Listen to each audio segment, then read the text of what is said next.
నమస్తే, welcome to Ayushman భవ. Speech delay అంటే ఏంటి? పిల్లల్లో స్పీచ్ డిలే ఉందని ఎలా గుర్తించవచ్చు? స్పీచ్ ఇష్యూస్ రావడానికి గల కారణాలేంటి? లాంగ్వేజ్ డిలే అంటే ఏంటి? స్పీచ్ డిలే సమస్యలకు Ashoka child development centre audiologist, speech language pathologist doctor Sachin Kumar Gulve గారు సలహాలు సూచనలు తెలుసుకుందాం. నమస్కారం అండి డాక్టర్ గారు. నమస్తే. సో రీసెంట్ టైమ్స్లో ఏమవుతుందంటే పిల్లలు ఎక్కువ మొబైల్ అడిక్షన్ అయిపోయి మాట్లాడటం అనేది తగ్గించేస్తున్నారు అనేటువంటి ఒక ప్రాథమిక సర్వే అనేది జరుగుతుంది బేసికల్గా. బట్ ఇది ఎంతవరకు నిజమంటారు? అసలు పిల్లల్లో స్పీచ్ డిలే రావడానికి కారణం ఏంటి? ఓకే, సో మొబైల్ కానివ్వండి, లేదంటే టీవీ కానివ్వండి, లేదంటే ఏదైనా వర్చువల్ గ్యాడ్జెట్స్ ఏదైతే ఉంటుందో దానివల్ల స్పీచ్ డిలే అనేది జరగడము ఇప్పుడు ఉన్న రోజుల్లో చాలా సర్వసాధారణం అయిపోయింది.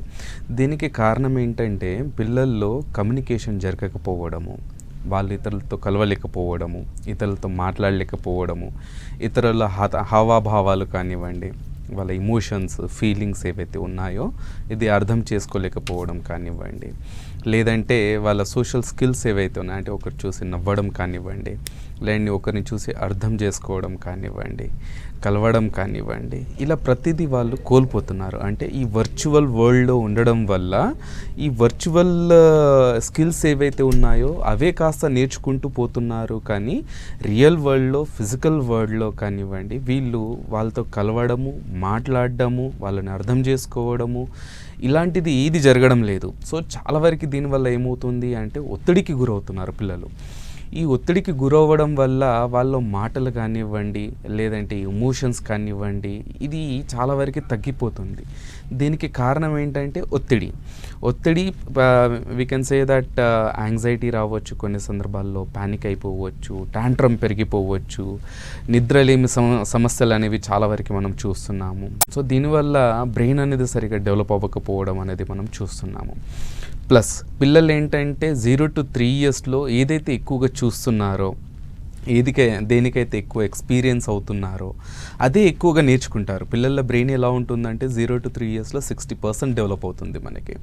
సో దీంట్లో వాళ్ళు చూసినట్టుగా నేర్చుకోవడము, విన్నట్టుగానే నేర్చుకోవడం అనేది చాలా ఉంటుంది. అంటే ఒక లాంగ్వేజ్ కానివ్వండి, ఒక యాక్సెంట్ కానివ్వండి, లేదంటే సొసైటీలో ఉన్న ఎలా వాళ్ళు కలుస్తున్నారు, ఎలా మాట్లాడుతున్నారు వాళ్ళు, ఇతరుల హావభావాలు ఎలా ఉన్నాయి, ఇలా ప్రతిదీ వాళ్ళు చూస్తున్నారు, మాట్లాడుతున్నారు. సో ఫర్ ఎగ్జాంపుల్ ఇప్పుడు వాళ్ళు పార్క్కి వెళ్తే పార్క్లో ఎలా ఆడుకుంటున్నారు, ఒక కమ్యూనిటీలో వెళ్తే ఎలా ఆడుకుంటున్నారు పిల్లలు, ఎలా కలుస్తున్నారు, ఒక ఫంక్షన్కి వెళ్తే ఇతరులతో ఎలా ఉంటున్నారు, ఇవన్నీ ఏంటంటే చూసి నేర్చుకోవాలి, చూసి విని నేర్చుకోవాలి.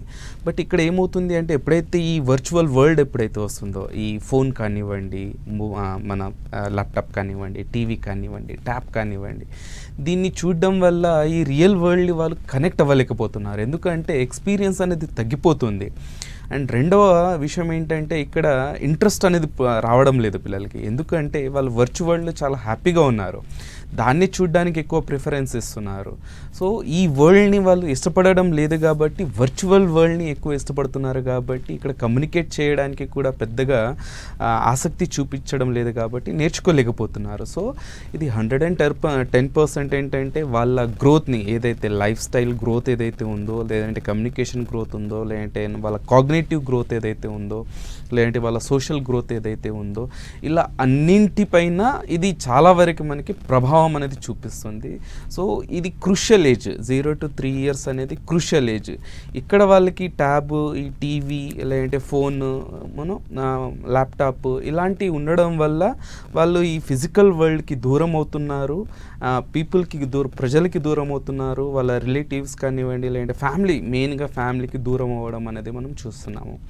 సో చాలా సందర్భాల్లో మేమేం చూస్తాము అంటే మదర్తో కానివ్వండి, లేదంటే ఫాదర్తో, లేదంటే ఎక్కువ టైం ఎవరైతే స్పెండ్ చేస్తారో వాళ్ళతో బాగానే ఉన్నా కూడా ఇతరులతో, అంటే ఈ ఫ్యామిలీ మెంబర్స్ని వదిలేసి ఇతరులు ఎవరైతే ఉన్నారో వాళ్ళతో మాట్లాడడానికి ఇష్టపడకపోవడము, లేదంటే వాళ్ళతో కలవడానికి ఇష్టపడకపోవడం అనేది చాలా సందర్భాల్లో చూస్తాం మనము.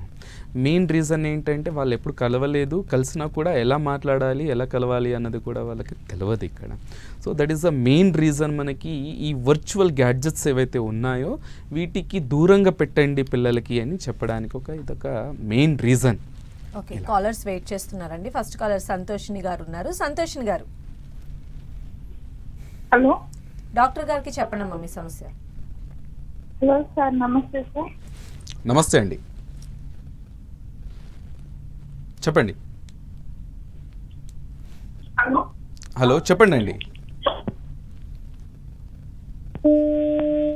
ఓకే, ఆడియో డిస్టర్బెన్స్ ఉంది. అయితే పిల్లల్లో ఈ స్పీచ్ డిలేకి సంబంధించి మనం అసలు ఎప్పుడు ఐడెంటిఫై చేయాలంటారు? ఓకే, సో అర్లీగా మనం ఒకవేళ ఐడెంటిఫై చేయాలి అని అనుకుంటున్నాము మన బాబుకి స్పీచ్ ఏమైనా డిలే జరుగుతుందా అనడానికి వాళ్ళ ఫస్ట్ బ్యాబ్లింగ్ ఉంటుందండి. అంటే పిల్లలు ఫస్ట్ ఓకలైజేషన్ చేస్తారు మనకి, అంటే సౌండ్స్ చేయడము, ఆ, దా, పా, ఇలా సమ్ సౌండ్స్ అనేది చేస్తారు. దీన్ని ఓకల్ సౌండ్స్ అని అంటాము. దాన్నే మనము ఓకలైజేషన్ అని కూడా అంటాము. ఇది కాస్త 2 ఫోనిమ్స్ కింద కన్వర్ట్ అవుతుంది. అంటే త త త త అనడము, బబ్బ బబ్బ అనడము, దీన్ని మనం బ్యాబ్లింగ్ అంటాము. ఈ బ్యాబ్లింగ్ అనేది వస్తుంది ఎప్పటిదాకా అంటే మనకి 7 మంత్స్ నుంచి మనకి 9 మంత్స్ 10 మంత్స్ దాకా మనకి ఉంటుంది. ముందు కూడా ఉంటుంది, కాకపోతే ఇక్కడ అంటే అత్త, తాత, మామ, ఇక్కడ మనము రిలేషన్ని యాడ్ చేస్తాం కాబట్టి మనకు అది కాస్త మనకి వర్డ్ కింద కన్వర్ట్ అవుతుంది. అంటే అమ్మ, నాన్న, తాత, అంటే ఒక ఓవరాల్గా మనం చూస్తే ఒక పాప బాబులో మనకి 1 ఇయర్కి 5 వర్డ్స్ అనేవి ఉంటాయి. అంటే 5 వొకాబులరీస్ అనేవి ఉంటాయి, అత్త, తాత, మామ, తాత అనేవి. ఇది కూడా మనకి డిలే అనిపిస్తుంది. అంటే ఒక 14 మంత్స్ వచ్చేదాకా అమ్మని అమ్మ అన్నట్టుగా, నాన్నని నాన్నగా, తాతని తాతగా కరెక్ట్గా ఐడెంటిఫై చెప్తున్నారు. 15-16 మంత్స్ అయింది అయినా ఇవి అన్నీ చెప్పడం లేదు అని అంటే మాత్రం అది ఖచ్చితంగా డిలే అనేది జరుగుతుంది అని అర్థం చేసుకోవాలి పేరెంట్స్. ఇక్కడ పేరెంట్స్ కానివ్వండి, ఫ్యామిలీ మెంబర్స్ కానివ్వండి, అర్థం చేసుకోవాల్సిందే ఇది. సో అది ఒకవేళ మీకు అప్పటికి డిలే అనిపిస్తుంది అంటే మీరు టైం అనేది ఎక్కువ స్పెండ్ చేయండి మీ పిల్లలతో, ఎక్కువగా ఆడుకోండి మీ పిల్లలతో, కథలు చెప్పండి, ఎక్కువగా బయటికి తీసుకెళ్ళండి, ఎక్కువగా పార్క్కి తీసుకెళ్ళండి, ఇతరులతో కలవడానికి ఎక్కువ ప్రిఫరెన్స్ అనేది ఇవ్వండి వీళ్ళకి. అప్పటికి మీకు ఒకవేళ లాంగ్వేజ్ డెవలప్ అవ్వడం లేదు అని అనిపిస్తే కనుక ఖచ్చితంగా మీరు వచ్చి స్పీచ్ లాంగ్వేజ్ పెథాలజిస్ట్ని కలవండి. అసెస్మెంట్ అనేది చేయడం అనేది జరుగుతుంది. దాంతోపాటు డిలే అవ్వడానికి కారణాలు ఏంటి అనేది మనం అప్పుడు చూడగలుగుతాము. సో దానికి తగినట్టుగా థెరపీ అంటే చికిత్స ఏదైతే ఉందో అది ఇవ్వడం అనేది మనకి జరుగుతుంది. నెక్స్ట్ కాలర్ నాగమణి గారు ఉన్నారండి. నాగమణి గారు, హలో. నమస్తే అండి, మీ సమస్య చెప్పండి. మా పాప పేరు శ్రావణి అండి. చెప్పండి మేడం. 70 ఇయర్స్ అండి. ఇప్పుడు మ్హూ. ఇంటర్ ఫస్ట్ ఇయర్ చదువుతుండగా బ్రెయిన్ స్ట్రోక్ వచ్చిందండి. ఓకే మొన్న లాస్ట్ ఫిబ్రవరిలో. ఓకే మాట, చెయ్యి, కాలు కూడా పడిపోయినాయండి. ఓకే సర్జరీ చేశారు 2 టైమ్స్. మ్. ఫిజియోథెరపీ ద్వారా కొంచెం నడుస్తుంది, మాటలు అవ్వట్లేదు, కుడి చెయ్యి కూడా ఇది అవ్వట్లేదు సార్. ఓకే, మాటలు మీరు ఏదైనా మాట్లాడితే తను గుర్తుపడుతుందా అండి, అర్థం చేసుకోగలుగుతుందా? అన్ని గుర్తుపడుతుంది సార్. మేము స్పీచ్ థెరపీకి కూడా 1 మంత్ అయిందండి, ఇక్కడే రాజమండ్రిలో చెప్పిస్తున్నాము. ఓకే అండి. కొంచెం అమ్మ నాన్న అంటుందండి అక్కడికి వెళ్ళి వచ్చిన కారణం. ఓకే, సో గుర్తుపట్టడం కానివ్వండి, లేదంటే తనకి ఏదైతే చెప్పాలనుకుంటుందో అది సైన్ ద్వారా అంటే ఈ పాయింటింగ్ ద్వారా చూపించగలుగుతుందా అండి? సైగ చేస్తుందండి, అదే మాటల్లో చెప్పలేకపోతుంది, సైగ చేస్తుంది. భోజనం కావాలన్నా, ఏదైనా కావాలన్నా సైగ చేసి కావాలని చెప్తుంది. సో ఇంకా కొన్ని రోజులు మీరు కంపల్సరీగా స్పీచ్ థెరపీని కంటిన్యూ చేయండి అండి. దాని ద్వారా ఏమవుతుంది, వస్తాయండి మాటలు ఖచ్చితంగా వస్తాయి, దాంట్లో ఎలాంటి డౌట్ అనేది ఉండదు. మనకి most of the time neurological కండిషన్స్లో మనము డిజాత్రియా కానివ్వండి, అప్రాక్సియా కానివ్వండి, లేదంటే అఫిజియా కానివ్వండి మనం చూస్తాము. సో దీనివల్ల ఏమవుతుంది అంటే ఏదైతే బ్రెయిన్లో స్ట్రోక్ రావడం వల్ల ఈ స్పీచ్ ఏరియాస్ ఏవైతే ఉంటాయో అవి కాస్త డ్యామేజ్ అయిపోతాయి. సో దానివల్ల కోఆర్డినేషన్ అనేది మనకి రాదు. సో కొన్ని రోజులు మనం స్పీచ్ థెరపీ అట్లీస్ట్ ఒక 1 to 3 months అనేది మనం కంటిన్యూగా ఇస్తే కనుక అక్కడ స్పీచ్ అనేది డెవలప్ అవుతుంది. ప్లస్ మీరు 2 సార్లు సర్జరీ అయిందని చెప్పారు. సో దాన్ని బట్టి సివియారిటీ అనేది ఎక్కువ ఉందని అర్థమవుతుంది మనకి. సో కంపల్సరీగా మీరు ఫిజియోథెరపీ కానివ్వండి, లేదంటే స్పీచ్ అండ్ లాంగ్వేజ్ థెరపీ కానివ్వండి, అది కాస్త మీరు కంటిన్యూగా ఇవ్వండి. ఎందుకంటే స్పాంటేనియస్ రికవరీ అనేది చాలా బాగుంటుంది. లేట్ చేస్తే మాత్రం కొద్దిగా మీకు ఇంకా డిలే అయ్యే ఛాన్సెస్ ఉన్నాయి మీకు ఇక్కడ. సో స్పాంటేనియస్ రికవరీ రావడానికి ఖచ్చితంగా continuous speech and language therapy ఇవ్వండి. రైట్, నెక్స్ట్ రామలక్ష్మి గారు ఉన్నారు. రామలక్ష్మి గారు, లక్ష్మి గారు వాళ్ళ అల్లుడిని మాట్లాడుతున్నాను. చెప్పండి, సమస్య ఏంటో చెప్పండి డాక్టర్ గారికి. మా పాపకి 6 సంవత్సరాలండి. చెప్పండి సార్, పాపకి 6 సంవత్సరాలండి. యా అండి, చెప్పండి. చిన్నప్పుడు నార్మల్ గానే ఉండేది 1 year వరకు. తర్వాత ఇంకా సడన్ గా తను పట్టించుకోకుండా, ఎవరిలో కలవకుండా తన ఆటలు తనే ఆడుకోవడం, ఎవరితో కలవదు, ఏమీ అడగదు, ఎవరిని దగ్గరికి అంటే ఎవరి దగ్గరికి వచ్చి మాట్లాడడానికి ట్రై చేసినా కూడా పట్టించుకోడు. అలా ఇంకా తను ఓన్గా చేతులు కొంచెం తను యాక్టివిటీస్ చేసుకుంటూ ఉండడం, చేతులతో ఎవరితో మాట్లాడకుండా ఉండడం, అట్లా అలవాటు అయిపోయింది. ఓకే. అయితే ఒక లాస్ట్ 1 year నుండి స్పీచ్ థెరపీ కూడా ఇప్పిస్తున్నామండి. ఓకే, ఇంకేమైనా థెరపీ ఇస్తున్నారా అండి స్పీచ్ తో పాటు? స్పీచ్ థెరపీతో పాటు ఇంకేమి ఇవ్వట్లేదండి. నార్మల్ గా స్కూల్ కి వెళ్తుంది అండ్ స్పీచ్ థెరపీకి వెళ్తుంది. ఓకే. సో మీరు చెప్పే ఏదైతే సిమ్టమ్స్ ఏవైతే ఉన్నాయో అండి, అవి ఖచ్చితంగా ఆటిజం సిమ్టమ్సే. ఒక్కసారి మీరు స్పీచ్ థెరపీతోనే కాకుండా అక్యుపేషనల్ థెరపీ, బిహేవియర్ థెరపీ, లేదంటే విజన్ థెరపీ అనేది కూడా ఇవ్వండి మీరు పాపకి. ఎందుకంటే ఒక స్పీచ్ థెరపీ ఇస్తేనే పాప నియర్ టు నార్మల్ రావడం అనేది జరగదు, ఇతరుతో కలవడం అనేది జరగాలి ఇక్కడ. దానికోసం మనము బిహేవియర్ థెరపీ అనేది ఇస్తాము. ఖచ్చితంగా మీరు అన్ని ఏరియాస్లో గనక మీరు వర్కౌట్ చేస్తే, అంటే అన్ని ఏరియాస్లో గనక మీరు థెరపీస్ ఇస్తే, అంటే సోషల్, కాగ్నిషన్, దాంతోపాటు సెన్సరీ, దాంతోపాటు విజన్ ఏరియా మీరు ట్రీట్ చేస్తూ దెన్ విజన్ థెరపీ ఇచ్చారు అనుకోండి, పాప నియర్ టు నార్మల్ వచ్చే ఛాన్సెస్ ఉన్నాయి. దాంతోపాటు థెరపీస్తో పాటు మీరు కూడా కష్టపడాలండి.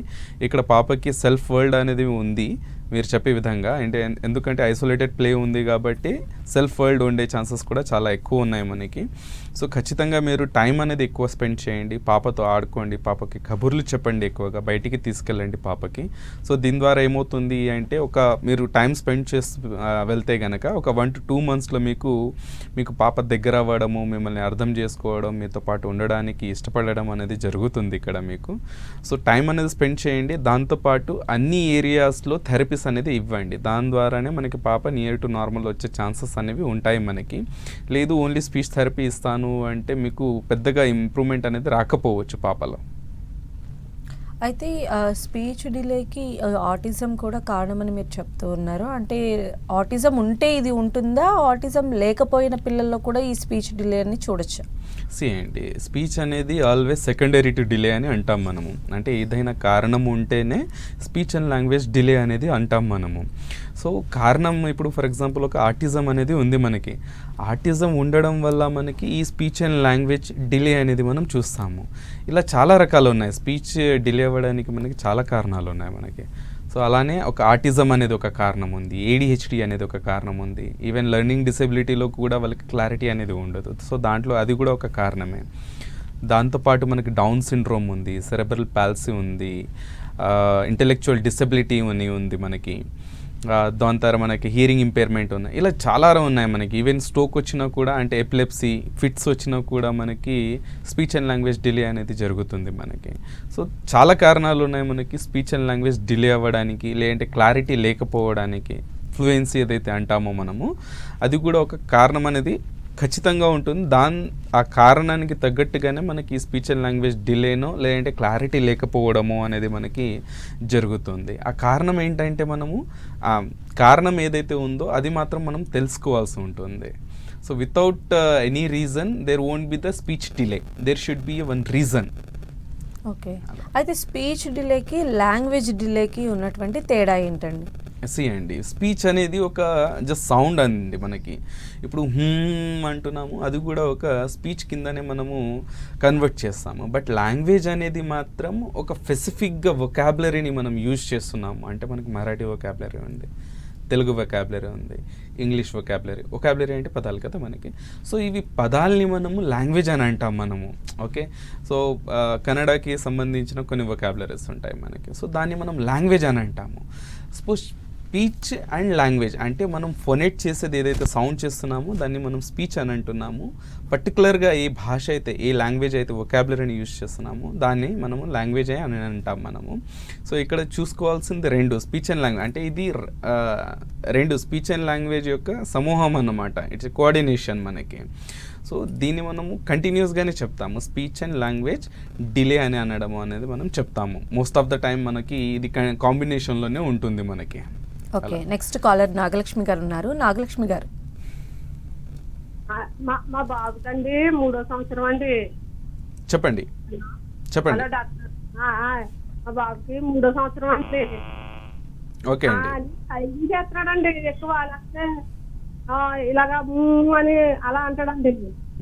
బాగా సరిగ్గా మాటలు స్పష్టంగా రావట్లేదండి. 2 సంవత్సరం దాకా రాకపోయింది, పర్లేదండి. 3వ సంవత్సరం అండి.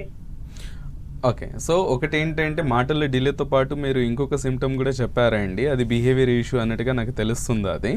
సో ఒకసారి మీరు ఒక స్పీచ్ లాంగ్వేజ్ పెథాలజిస్ట్ దగ్గర వెళ్ళి అసెస్మెంట్ అనేది చేయించండి. స్పీచ్ థెరపీ ఇప్పటికీ డిలే అనేది అయింది అంటే 3 సంవత్సరాలు అంటే బాబుకి ఎంత లేదన్నా ఒక 1000 పదాలన్నా మాట్లాడగలగాలి ఇక్కడ మనకి. కానీ మీ బాబు కొన్ని పదాలు కూడా చెప్పడం లేదు అని మీరు అన్నారు. సో మనకి స్పీచ్ అండ్ లాంగ్వేజ్ అనేది డిలే ఉంది. దాంతోపాటు రిసెప్టివ్ లాంగ్వేజ్ అంటే అర్థం చేసుకునేది కూడా చాలా వరకు డిలే అయ్యే ఉంటుంది మీకు. సో ఇది కంపల్సరీగా అసెస్మెంట్ అనేది చేయించండి. మీరు స్పీచ్ లాంగ్వేజ్ పెథాలజిస్ట్ని కంపల్సరీగా కలవండి. ఇంకా డిలే అనేది చేయకూడదు. మీరు ఇమీడియట్గా వెళ్ళి మీరు అసెస్మెంట్ చేయించుకొని చికిత్స అనేది మాత్రం తీసుకోండి మీరు. సో అన్ని విధాలుగా ట్రీట్ మాత్రం చేయడం మర్చిపోవద్దు మీ బాబులో. అయితే ఈ స్పీచ్కి థెరపీస్ ఇవ్వాలి అని కూడా మీరు సజెస్ట్ చేస్తూ ఉన్నారు మన కాలర్స్కి. అంటే అసలు ఎప్పటి నుంచి ఈ థెరపీస్ ఇవ్వటం స్టార్ట్ చేస్తే బెటర్ రిజల్ట్స్ ఉంటాయి? Early identification and early intervention అనేది మనం చేస్తాము. ఏదైనా హిస్టరీకి తగ్గట్టుగా అంటే కండిషన్కి తగ్గట్టుగా మనము ట్రీట్ చేస్తూ వెళ్తాం పిల్లల్ని. ఇప్పుడు for example new born baby ఉన్నారు అంటే పుట్టిన బేబీ ఏదైతే ఉందో వాళ్ళకి హీరింగ్ ఇంపైర్మెంట్ ఉంది అంటే ఒక 6 months 1 year దాకా మనము రెగ్యులర్ ఫాలో అప్ అనేది చేస్తాం మనం వాళ్ళకి. అంటే టెస్ట్ చేస్తాము మళ్ళీ. ఎందుకంటే ఒక ఆర్గాన్ అనేది డెవలప్ అవ్వడానికి కాస్త టైం కూడా పడుతుంది పుట్టిన తర్వాత కూడా మనకి. సో ఒక 1 year తర్వాత మనం అప్పటికి ఇంకా స్పీచ్ డిలే అవ్వలేదు అంటే వాళ్ళకి టెస్ట్ చేసి అకార్డింగ్ టు దట్ మనం హీరింగ్ ఎయిడ్ అనేది పెట్టడం అనేది జరుగుతుంది. సో నార్మల్గా ఇప్పుడు ఎపిలెప్సీ వచ్చింది అంటే ఫిట్స్ ఉన్న పిల్లలు ఉన్నారు, వాళ్ళలో కూడా మనకి డిలే అనేది జరుగుతుంది. సో వాళ్ళకి ఈ ఫిజియోథెరపీ అలా ఇస్తూ మనము ప్లస్ మెడికేషన్ అనేది ఒకవేళ కావాల్సి ఉంటే కనుక మెడికేషన్ కూడా ఇస్తూ మనము వాళ్ళని ట్రీట్ చేస్తూ ఉంటాము. సో అట్లీస్ట్ ఆన్ అండ్ యావరేజ్గా మనము ఈ 1 year బిలో అయితే మనం పేరెంట్ని ఎడ్యుకేట్ చేస్తాము, ఎలా మాట్లాడాలి, ఎలానో కలవాలి, ఎలా ఆడుకోవాలి అనేది ఇలా ప్రతిదీ మనము ఎడ్యుకేట్ చేస్తాము బిలో 1 year అవుతే. దెన్ ఆఫ్టర్ 14 or 16 months తర్వాత మనము స్పీచ్ థెరపీ ఇవ్వడము లేదంటే వొకేషనల్ ట్రైనింగ్ అనేది ఇవ్వడము అనేది జరుగుతుంది. ఆఫ్టర్ 6 months నుంచి మనము థెరపీ అనేది ఈజీగా మనం స్టార్ట్ చేసుకోవచ్చు. స్పీచ్ అండ్ లాంగ్వేజ్ థెరపీ అయితే 16 months తర్వాత నుంచి ఈజీగా చిన్నపిల్లల్లో అనేది ఇవ్వడం అనేది జరుగుతుంది. సో దానివల్ల ఏమవుతుంది అంటే ఏదైతే డిలే ఏదైతే ఉందో అంటే chronological age plus developmental age ఏదైతే ఉంటుందో మనకి దీన్ని గ్యాప్ ఏదైతే ఉంటుందో అది కాస్త తగ్గుతూ వస్తుంది మనకి. అంటే మీరు 3 yearsలో మీరు ఐడెంటిఫై చేశారు డిలే ఉంది అని. సో అప్పటికి ఒక బాబుకి మాట్లాడాల్సింది ఎంత 300 words ఉంటాయి అప్పటికి. అంటే ఒక సింపుల్ సెంటెన్స్లో మాట్లాడతారు పిల్లలు అప్పుడు. అంటే అమ్మ నాకు అన్నం ఇవ్వు అనేది ఉంది మనకి. ఒక సింపుల్ సెంటెన్స్ నుంచి సెంటెన్స్ ఉంది అప్పుడు మాట్లాడతారు పిల్లలు. బట్ అప్పటికి వర్డ్స్ మాట్లాడట్లేదు అని అంటే హీజ్ లాంగ్వేజ్ ఎక్స్ప్రెసివ్ లాంగ్వేజ్ ఏదైతే ఉందో అది 1 year ఉంది అని అర్థం అన్నమాట మనకి. సో డిలే ఎంత జరిగింది మనకి 2 years డిలే అనేది ఉంది. సో అది రావడానికి కూడా మనకి ఎక్కువ టైం అనేది పడుతుంది. అదే మనం కనుక ఎర్లీ ఐడెంటిఫికేషన్ అండ్ ఇంటర్వెన్షన్ చేస్తాము అనుకోండి డిలే అనేది తక్కువ ఉంటుంది. సో డిలే అనేది తక్కువ ఉంది కాబట్టి మీకు త్వరగా రికవరీ అనేది కూడా ఫాస్ట్గా ఉంటుంది, త్వరగా అయిపోతుంది. అంటే ఒక 3 to 6 monthsలోనే మీకు ఈ ఏదైతే డిలే ఏదైతే ఉందో అది ఫుల్ఫిల్ అయిపోవచ్చు మనకి. So that is the beauty of early identification and intervention. కాకపోతే దీంట్లో చాలామంది పేరెంట్స్ ఏం చేస్తారు, ఎర్లీగా ఐడెంటిఫై చేస్తారు, కొన్ని రోజుల వరకు ఏంటంటే చాలా వరీడ్గా ఉంటారు ఇది చెయ్యాలి అన్నట్టుగా. సో తర్వాత ఒక 15 days 1 month అయిపోయాక మళ్ళీ ఏదో పనుల్లో పడిపోయి మళ్ళీ మర్చిపోతారు. మళ్ళీ డిలే అనేది ఉందని గ్రహించి ఒక 2 yearsకో 3 yearsకో అలా ఐడెంటిఫై చేసి తర్వాత మళ్ళీ ట్రీట్మెంట్ అనేది చేస్తారు.